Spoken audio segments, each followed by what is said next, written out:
And talk about administration, or how do you make cuts? TxDOT hasn't increased employees since we've been here. Goes down every session, and that's not a bad thing. But like this last cycle, in my neck of the woods, they only did 2 mowings instead of 3. When you had the drought, maybe it wasn't such a big deal, but we got some rain, and it creates safety issues. I mean, you've got to think about those are decisions. We have to put safety first. But they went to 2 mowings.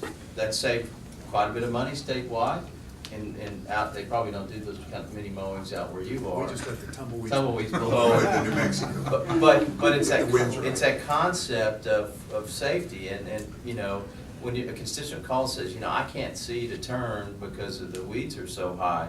Those are the things they're trying to manage to try to find ways to reduce money. But we have to invest. If you maintain a road, you can extend its life, I think 18 years at a minimum.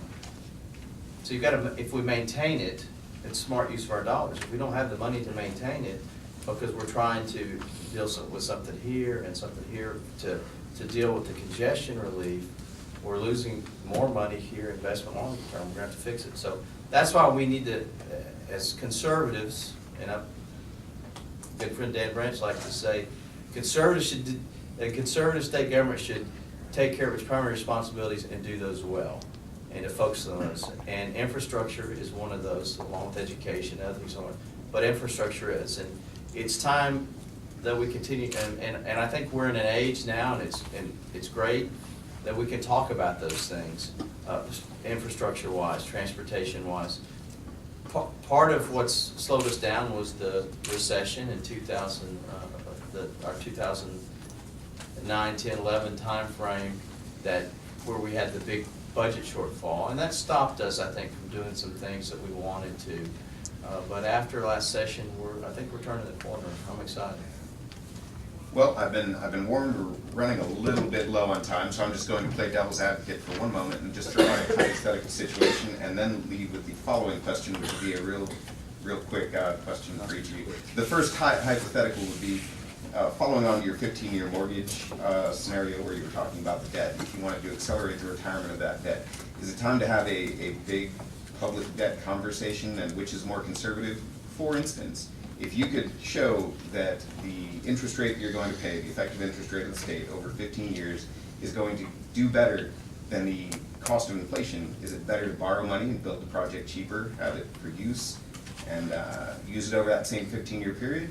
Or is it just no debt at any cost? No, just a quick hypothetical. It's running it like you run your household budget, or if you're a business person, your business budget. When you've got the cash flow and you've got the means and you want to even expand your operation, you may have to borrow to do that. And I don't feel bad or any remorse for pushing Proposition 14. It came and it went.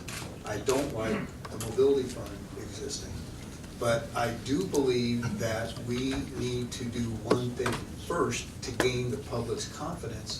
And I keep saying diversion too. It's not a diversion. It's not a diversion. So let's go ahead and give that a rest. Let's go ahead and fix diversions and show and prove that we've done that. But I think people are smart enough to look at proposals. If we were to actually put something out there, and you know, I'm sure I'm going to hear about this.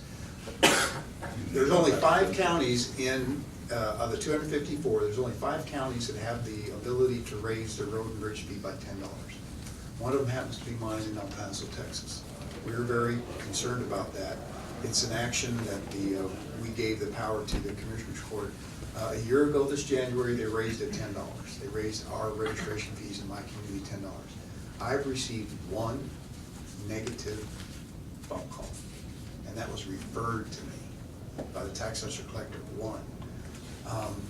And I'm believing, because of the past where we gave, as Mr. Phillips said, some local communities these tools, there may be some out there that it's time.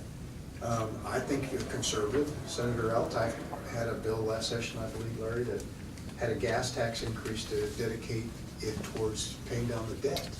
And if we could get the public's confidence that was really gonna happen, they may support it. And here's something that got talked about but never filed, and now, hindsight is 20/20. We were talking last session, someone's gonna file a bill that says, well, if gas ever falls below $2 a gallon, the tax goes up a nickel. That'll never happen. Why file a bill? It'll never happen. Now everybody's going, gosh, I don't know where it is where you are. I left El Paso this weekend, it was $1.66 a gallon. So I've been driving around the neighborhood like crazy.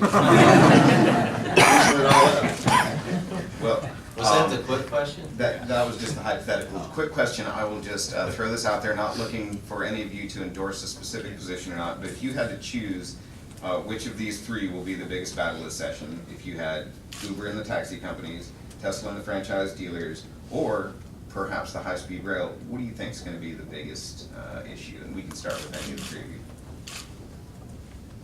Which of those three are the biggest issues?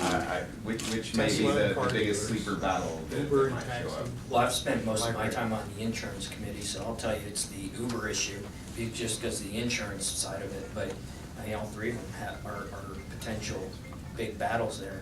And then because I also serve on insurance, I also throw tweet out there. And tweet it. And I hate to say this, there's so many other more important transportation needs that we need to be focused on.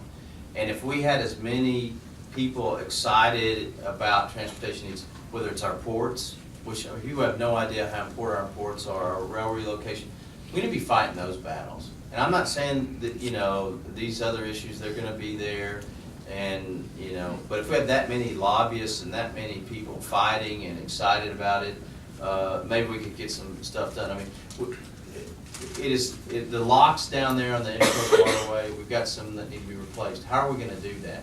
And some of that money gets paid back by those that use it. So there may be an idea that we may need to do something like we did with the SWIFT count for some transportation funding that gets repaid. That's not a bond that, the general revenue has to pay for. There's other things. We ought to be focused long-term on these transportation goals. And what you're talking about are things that, they're important to some people, but to our constituents that are in traffic gridlock, the safety, the congestion, the environmental results, we need to be focused on that. So, I think each one of those gets their 15 minutes of fame. That's it. That's reassuring. Thank you all for your time, and I'm getting the signal we need to wrap up. So thank you for being here, and Thank you. look forward to seeing you later.